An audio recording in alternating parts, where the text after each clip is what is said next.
We're going to remove this panel on the passenger on the right side using a T27. It's a hidden screw, so you just look around and feel around the hole, and it should click in.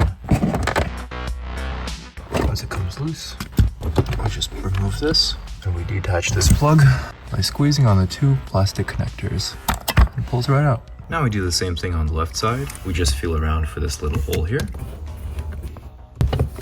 Just wiggle it a little. This little bracket goes on here, so you might just have to use two hands, hold it in place, and then reinstall it. So we'll just keep these two as a set. Check out the video logs for these workbenches.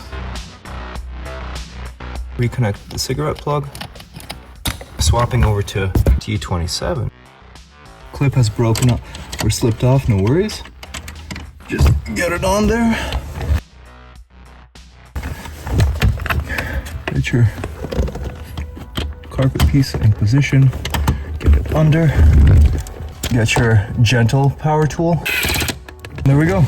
My car has always had gaps like this even before reassembly. I even took everything apart and repainted it and really tried to get it perfectly back in there. From above you can't see these gaps, and I've basically lived with it. But I also do not like these visible clips. If anybody has tips on how to actually fix them, please let me know.